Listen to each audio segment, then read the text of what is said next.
Great. Hi, everyone. Welcome. Today, we're speaking to Susan Illman, who leads the International Well-Building Institute's Workplace Wellbeing Initiative, and so much more. And we have a really unique opportunity to learn from Susan today about a recent program that we hosted at the International Well-Building Institute on caregiving and our primary caregivers. Before we get into that, though, I would just love to have Susan introduce herself a little bit and talk about her role at the International Well-Building Institute. Thanks, Whitney. I joined IWBI about 7 years ago. I had a long career, over 25 years in public health, doing research and programming as well, mostly working with nonprofits and in academia. And this was my first step into the private sector, where IWBI is just doing some really interesting preventive health work, I felt, through the built environment. And it seemed like such a logical place to try to make people healthier, enhance their daily lives, and support them in whatever their health goals were. So I was really excited to join the Institute. That's amazing. And there's many people out there in our community that are taking on this new title, right? Where well-being is now part of their role. And that's an evolution that we've seen in the last 5, 10, 15 years. And so with that, many people are taking on new responsibilities, or they're actually developing their roles as we speak. And so one of the tools we want to give our audience is learning from the different programs, initiatives, and strategies that we're using at the International Well-Building Institute to help inform these incredible and extremely important roles at our different organizations around well-being. And well-being is complex. There's multiple ways that it's defined. We often talk about it through the mental, the physical, the social, even the financial, the environmental well-being. And today we're going to hone in particular around that social aspect of well-being and speak around the roles that we often find ourselves in as caregivers. And for many of us, primary caregivers. We have an incredibly diverse population within the International Well-Building Institute. And of course, we are a global organization. And so we took this topic on, we dug into social well-being in a new way. And I was so honored to be part of this. And I just really wanted Susan to come on and share with you the program that she helped to lead and envision, and just some of the things that we learned in the process, particularly for those that are interested in particularly hosting their own type of session like this. So we just love to hear from you, would love to hear your experiences, and excited to share our own. So with that in mind, I do want to have Susan speak about the session that we held. So with Susan's role in leading workplace well-being at the International Well-Building Institute, we have pursued WELL certification at the platinum level in our New York City offices. And as part of that, Susan has led a series of events, programs, and strategies that promote workplace health and well-being to meet that WELL criteria. And a lot has changed in the last 5 years that we've been up to this at the International Well-Building Institute. And so, Susan, can you just tell me a little bit more about your role leading workplace well-being at IWBI? Sure, Whitney, this role did not always exist. It was created by our president and CEO, Rachel Hodgson, about 5 years ago. Before I began leading workplace well-being at IWBI, it had been committee-led by volunteer staff.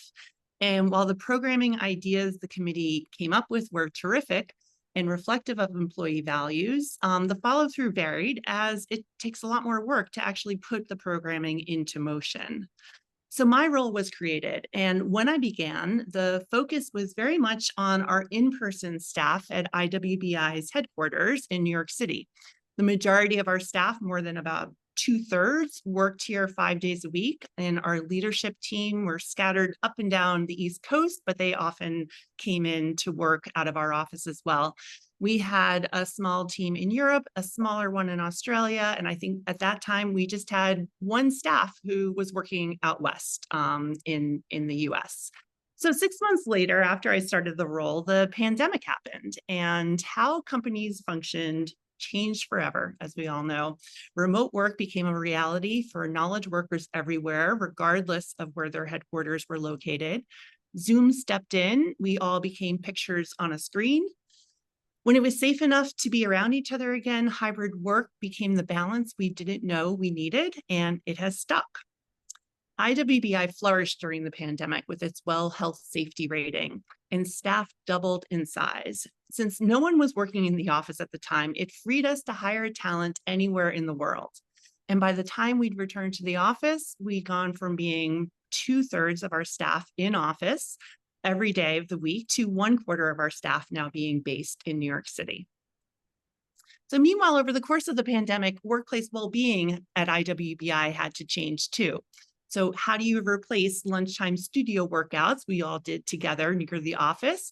Well, we asked our staff for names of trainers they missed at their gyms, and we had them give us group fitness classes together over Zoom. It broadened our worlds immensely while we were stuck at home, because now we got to do Pilates with Jack's favorite trainer in Melbourne and Anne-Marie's trainer in London, as well as our CEO's amazing yoga teacher in New Mexico. How to spend social time together as we used to at, say, an office happy hour or at homemade lunches we used to eat together. In our first 6 months of the pandemic, the whole company got together online every Friday.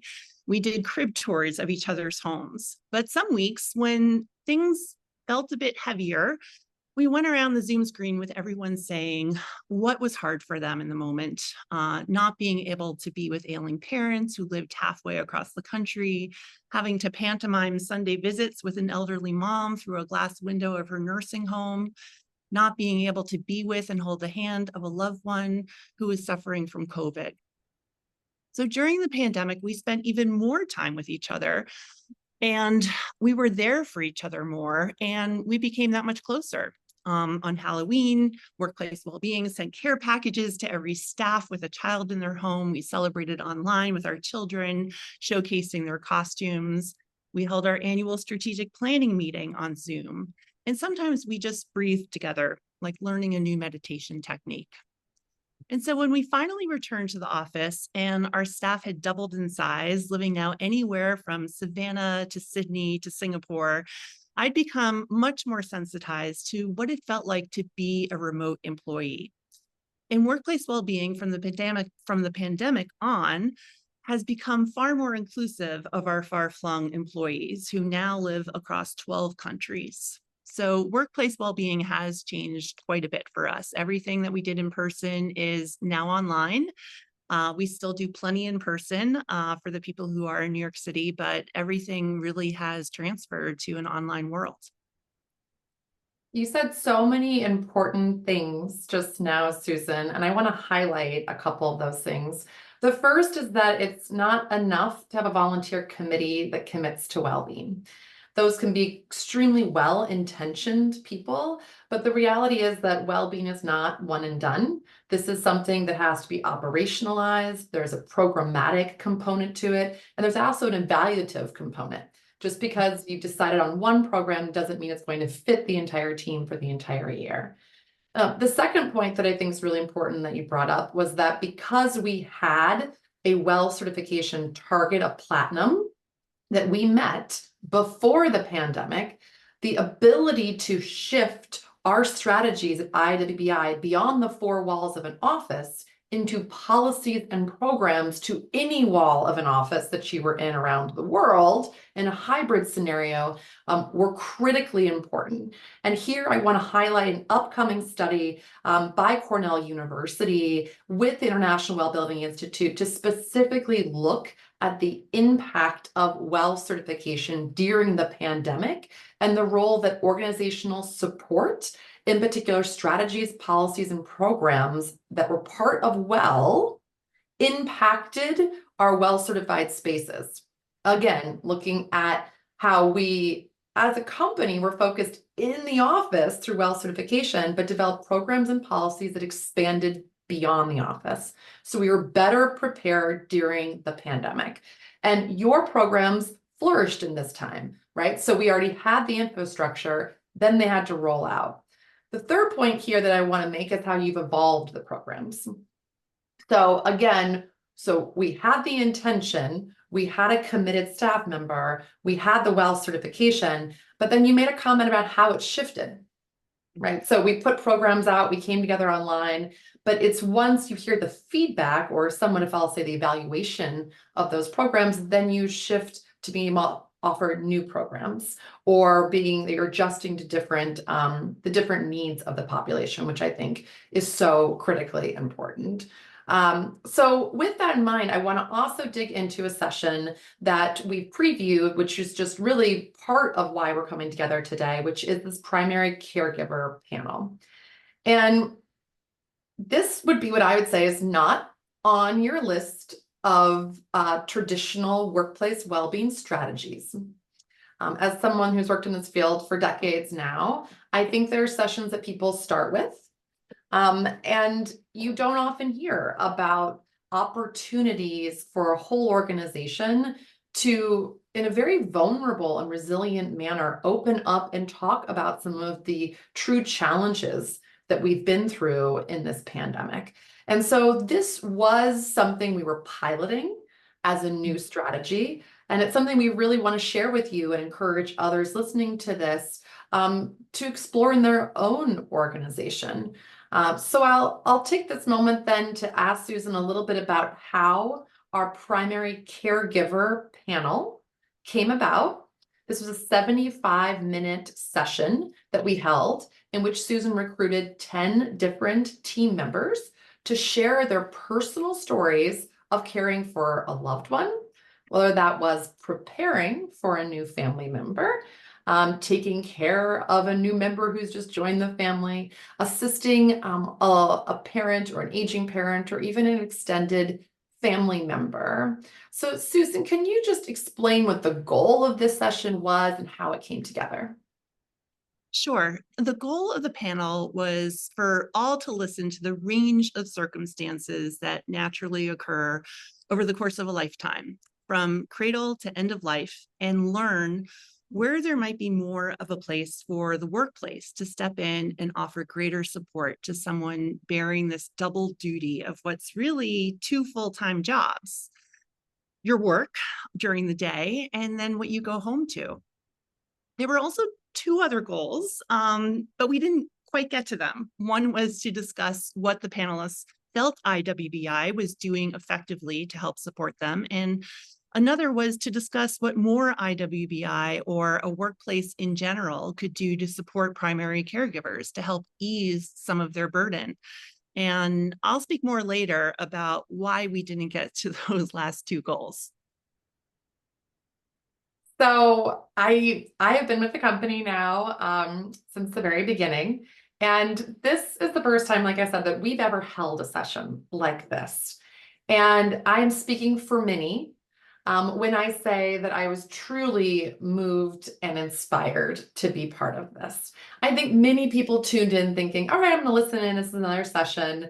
And myself and others included, we were almost like just stopped and felt ourselves really empathetic, emotional, really touched and moved and inspired by hearing a story of a colleague that we're on webcast and Zoom meetings with on a daily basis and had no idea that they were experiencing some of these situations. And so I would love for you to share, Susan, what were some of your key takeaways from this session? Yeah, I think that's true. We had some naturally occurring sessions, as I mentioned before, like this in the early months of the pandemic, when staff were overwhelmed by the enormity of what was happening to our world and the death that was all around us. We'd have a Friday happy hour plan, but the grief would just be too great to raise a glass and toast something to celebrate and just ignore the pain that was all around us. So we put that week's crib tour on hold and just hold space for each other as people stepped up to their Zoom mics one by one to unburden themselves about how they were coping, how they were managing the onslaught of news coverage and the difficulties they were facing at home.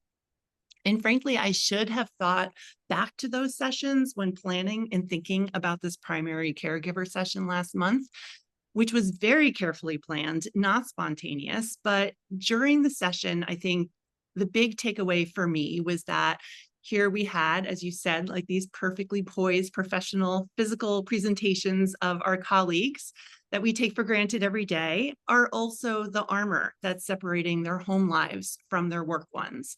Their stoic faces do not betray the emotions swirling beneath over a sick child in the next room with a high fever, or their husband who just collapsed earlier that day, or the report they received from their doctor about their own chronic health condition, or the news that they just heard that their parent is terminally ill.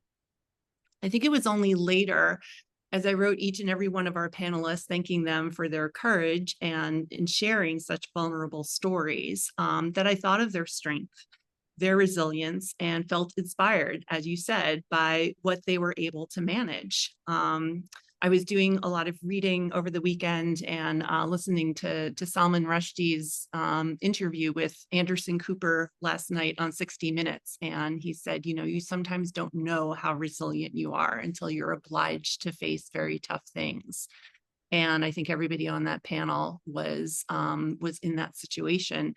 So I would say those two takeaways combined into this third one for me, which is never just assume your colleagues are doing fine. Make sure to ask, always leave room at the beginning or end of a meeting to push aside the work and ask how they were faring. Mm-hmm. And I want to, again, kind of dig a little deeper here, in that when we study workplaces, and we look at these sort of eras of the work, and this has been categorized in a couple different ways. I really like Julia Hobsbawm's categorization of the workplace, where in the 1950s, we had this sort of era of optimism, right? This was the years post-war, a majority of men in the workplace. We had the Mad Men era, the martini lunch, but we were invested in our companies. The economy was good. Things were booming. People worked for companies for decades, right? And this was ushered in by women joining the workforce in what she terms as the mezzanine era. And interestingly, then questions came in of work-life balance. Many women were being encouraged to come back and not pursue trying to nurse at home, for example, and issues of maternity, paternity policy were coming into play as we were demanding women even dress in a certain way to appease what the work environment, predominantly led by men in that era, was. In the criticism of that era, one of the things that we've learned was there was a lot of data of what people needed that we didn't listen to, forcing people into a mold that just didn't fit for the majority of people. In fact, broke that mold to the certain point that many people left the workforce. They said, and a majority of women, of course, feeling the burden by a lot of caregiving, were particularly impacted in that era. That was in 2007, ushered in by the era of co-working. And so this was a time the economy was bad. People were either being let go or leaving positions. They needed to work or go somewhere outside of the house. We had very less expensive, shall I say, and short-term leases that were available. And we had co-working develop as a solution. So now I can go somewhere, I can work in a small office, I can start my small business outside of the home. But co-working led into the 24/7, always on, never off work, where we saw both people and couples in a relationship in which they were managing a lot of the caregiving responsibilities. We saw parents living to longer ages, dealing with chronic disease conditions differently. We also saw families choose to have children later. And so we saw more information, education around challenges, for example, with IVF that was coming into this. At the same time, we have a global workforce. And so people were not living next to their loved ones in the same way. These challenges have now, in many ways, we've seen elevated to the point where we are, which was coming through the pandemic. And I can now say through, done, ended in 2023. So 2024 is the first official year that we have not been in the pandemic. And we're entering this next era of work. And I'm asking myself, what will this era bring? And if we want the best, the brightest talent, if we want to engage our workforces, if we want to have continuity and strengthen our economy, and we want to produce at high levels, we have to pay attention to the not all workers are the same, with diverse needs, with different backgrounds and challenges, but yet opportunities that we bring. And so I elevate this dialogue on the era of work because I do believe we've entered the next era. And those diverse employees also are bringing in to work with them additional responsibilities at home. I will throw a stat to you that we were seeing more college educated women back in the workforce because of hybrid scenarios. And we thought that was going to decline, but we know that women predominantly take on caregiving. We also know that many men want to participate more, but have not been given the policies, options, and procedures that enable them to do so. So this is a conversation for everyone. And so when you were asking people to be involved in this panel, Susan, you're really targeting a diverse group of people to share their stories at different times in their life, and to be vulnerable about those different stories and demands that they're trying to meet by being a primary caregiver. I'd love for you to just sort of share, was there anything you were surprised by in this sort of planning and thinking through how to recruit people to being able to share these stories in new ways? Yeah, well, I guess when I thought about the recruiting, I just wanted a wide range of people who I knew were experiencing, some really tough scenarios, whether that be raising, three kids, under the age of 10, or raising three kids who, and having some serious health problems in the home, to being a single parent, to having to care for a young grade school child and also an elderly parent who lives somewhere else. So really tried to get what I thought would be a good range of different scenarios. And I think what surprised me the most was just the depth of emotion. And this is what I really did not anticipate in the planning. Both, what was expressed by the panelists and what got stirred in me. I would say halfway through, I felt a heavy ache in my throat and thought, oh, don't you dare. You can't, you can't let loose. You can't cry. You're facilitating the session. But finally, during like the 9th out of 10 stories, I cried. I just couldn't help it. And then couldn't stop through the 10th story. And then even after we all disconnected after the session, it really took me a while to pull it together. And and I keep calling it a panel discussion, and it really turned out to not be a panel discussion at all, which I adjusted for part of the way through.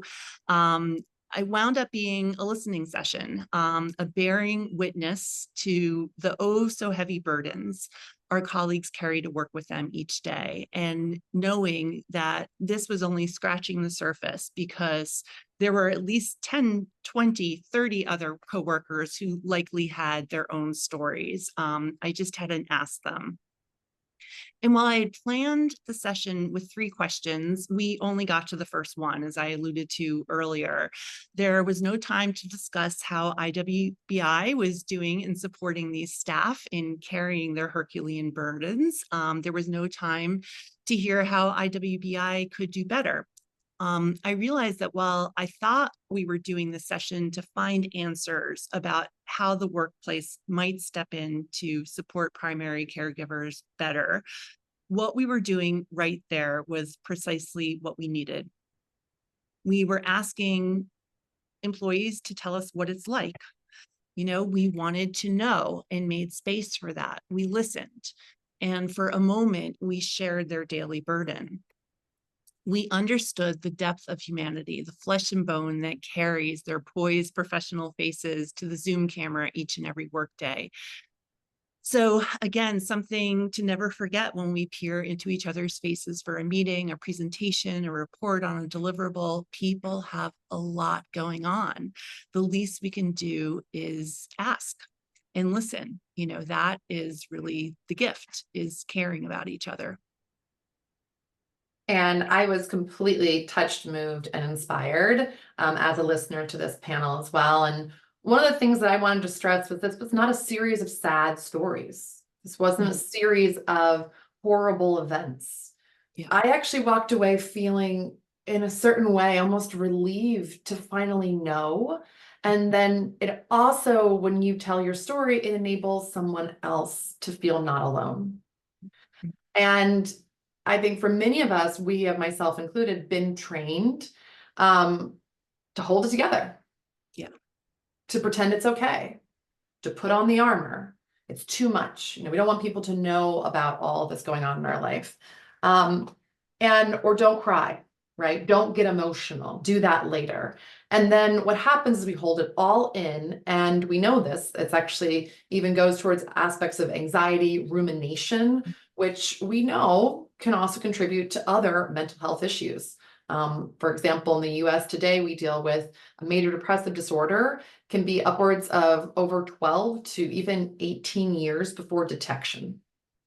This idea that we are managing so much and we hold it all together and you're not supposed to let anyone know it, you're not supposed to show vulnerability, I would posit is actually deeply time that we rebrand that campaign. And it's the exact opposite, right? When we show vulnerability, when we show what we need, you are actually showing resilience, right? The obstacle wasn't the end, it is the way through. And so I felt so empowered and strong after this session, versus saying these are sad things in life that you want to avoid or they're hard. They are hard, they are sad. And yes, we do want to avoid, but the reality is, in being human beings that are up to big things in life, life is part of that. But when people share, I think instead of feeling vulnerable and sad, there is a power to feeling resilient and strong. And this is something that was unheard of 50 years ago in the workplace. Unheard of. To the point where we saw, episodes that would happen in our workplace where people are dealing with addiction, severe mental health issues, suicide in the workplace, and and then people would lose loved ones, and we did not know it was happening. And so I am so proud to be part of an organization that is raising our hands to be part of this conversation, part of a dialogue. And to your point, Susan, we're figuring this out. So part of today's session was just to share with you what we're finding, to look at this in a new way, that resiliency is strength when we can show up and be vulnerable, and also share our stories and feel like we're just not alone. So we are completely up to this, right, Susan? This is not the end of this. This is the beginning of what we hope to be a series of events that we'll hold. But I do want to sort of shift a little bit of our conversation here, to some of the themes that you saw, but that also some of the advice that you have for other organizations that would like to learn from this, and would like to host their own type of session. Sure. Well, I think a major theme that I took away was that of our WELL standards concept of community, and how one can never overestimate the importance of it. I think that every piece of workplace well-being programming that I put into place is in some way meant to deepen our sense of community at IWBI, our knowledge of one another, our empathy for one another, whether it be group volunteering, an online cooking or painting class, a group fitness class, celebrations of each other's life's milestones, storytelling, whatever it is. Sure, there's the primary purpose of civic engagement or nutritional education or exercise or learning about someone's firsthand experience. That's what these things are on their surface. But what underscores it all is a deepening sense of community. Again, I was thinking about this session over the weekend and read some of the theologian Frederick Buechner's writings, and he wrote that you can survive on your own, you can grow strong on your own, you can even prevail on your own, but you cannot become human on your own. And I think the community that we have in our workplace is something that really fosters trust in one another, which is something you need to collaborate, to work well, to believe in something together. So, so I think that's a big part of it for me. Amazing. And also, I love that it kind of leads into one of my next questions around within the WELL equity rating and within our WELL certification, we have very specific guidance for organizations that are trying to expand their well-being strategies. Sure. We actually break down why these things from a scientific perspective are so important, Mhm. and maybe even how to think through some of the programming strategy. So Susan, can you just talk a little bit more specifically about how our primary caregiver panel actually was linked to our WELL certification and some of the work that we've also been doing with our WELL equity rating? Yeah, just as the pandemic sensitized me to the workplace well-being needs of IWBI's remote employees, certifying IWBI in its own well equity rating turned my focus to the or seven populations, I think, the rating targets. That's women and girls, racial and ethnic minorities, LGBTQ plus staff, physically disabled staff, neurodivergent staff, first generation immigrants, and primary caregivers. I think that does come to seven. And for the last 2 years, IWBI's workplace well-being focused a lot of staff education and training, including for our managers, on how to better work with neurodivergent staff and make a welcoming, accommodating work environment for employees with a range of needs. But unlike putting together this panel for primary caregivers, I put together a smaller panel for staff who had neuro differences, but a week before the session, half of them had backed out, feeling that they didn't necessarily want to share such a personal story with the full organization.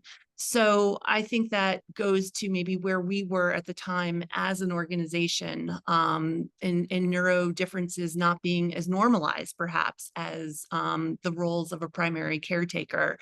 So so that was something that we just weren't ready for at the time. We did more education last year, around neuro differences and what the workplace could do to better support staff. But this year, our DEI committee wanted to spend time figuring out what kinds of support employees needed around primary caregiving by asking that sample of staff to share with the full organization.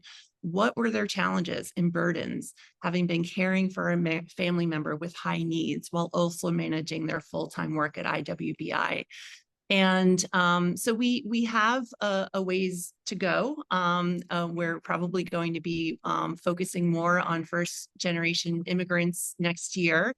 But it's really important to know that each and every topic you want to discuss, that you want to work on, that you want to learn more about, is going to sit differently with your staff. I mean, to discuss sensitive topics as an organization, you need to know where you're beginning, what the level of trust is across an organization, the sense of psychological safety that's there, and the depth of community that's been developed in an organization. So for example, we're not necessarily in the same place if we were to go and have some discussions about concerns that really face the LGBTQ plus community.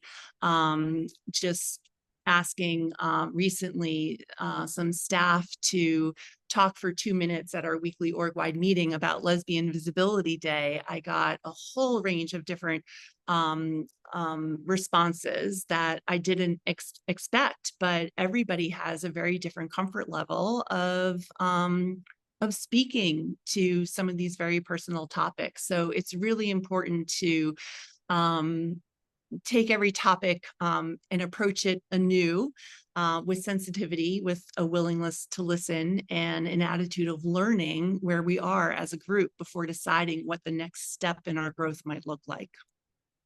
And I want to emphatically elevate that the populations that you've put forward in the WELL equity rating have been discriminated against historically. So there is federal law that I wish went further. Other countries are doing a lot better at this than we are around new parents, for example, LGBTQ plus, right? We're looking at issues of color, race, background, even if you have a diagnosis or if you have a pre-existing condition, there has been discrimination against groups historically.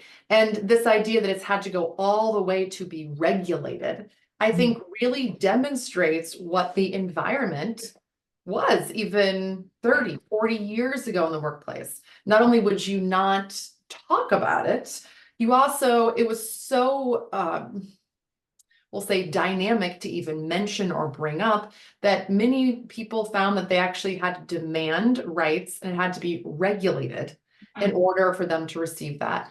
And just to be very clear, this is absolutely still happening across the US and globally, where there are groups that are receiving discrimination because of what we would say is maybe a challenge in their life or something they're working through or trying to manage as a caregiver, a primary caregiver. Just to give you a real clear stat on this is that when we look at maternity and paternity policy, in this country, in the US, we rank, and it is astonishing, as far as a developed country goes, we are at the very bottom of offering maternity and paternity policy through the Family Medical Leave Act, which you'd also be interested to know that the majority of people still are not eligible for, even under federal law. Upwards of 40% we find in the workforce. So we have many people returning to the workforce 3-4 days after having a new child. And in the Well Building Standard, we have very specific language around maternity and paternity policy, as well as even lactation support. And that is because there is not federal policy and there is not, global, right, laws towards that because the way different countries handle it. These are hot topics. They're still heavily debated, and we are trying to change the world to try to put forward a different way of being able to create an environment where people belong in the workforce. So this is incredible work. I'm so honored to be part of this. I was so honored to be part of this session, Susan. I want to also just make sure that everyone's super tuned in, tapped in to what we're up to on this topic. And so please do join us on the Well Forum. This is free to join for everyone. If they'd like to elevate their membership, they can. But content like this and our ability to talk to Susan, because of course she is our thought leader at International Well Building Institute and has her own, so we call it a general thread where people can ask questions and she can post information. So join us in the Well Forum. Do seek out Susan and her expertise and experience in sharing some of the different programs that we've been putting forward that relate directly to meeting the criteria of well. But we'd love to learn and share with you and hear what has been your experience, the good, the bad, the ugly, because we are super up to this. We are rolling up our sleeves, we are in it, and we will make the difference that we intend to try to create environments that make everyone feel like they belong. So thank you so much, Susan, for your time, your passion, your effort, and your expertise on this topic. Please do search us out. Stay tuned on this information. And I'll just turn it over to Susan for some last close us out. Thanks very much, Whitney. This has been terrific. And as you said, I would love to continue the discussion on the Well Forum and hear what other organizations are doing around discussing difficult topics and giving them some space to breathe and some understanding. It is really important. I think people feel unloaded, relieved afterwards. And as you said, Whitney, stronger for knowing what we're able to endure and overcome. Thank you, everyone. Signing off for the session. Stay tuned for more. Take care, everyone, and be well.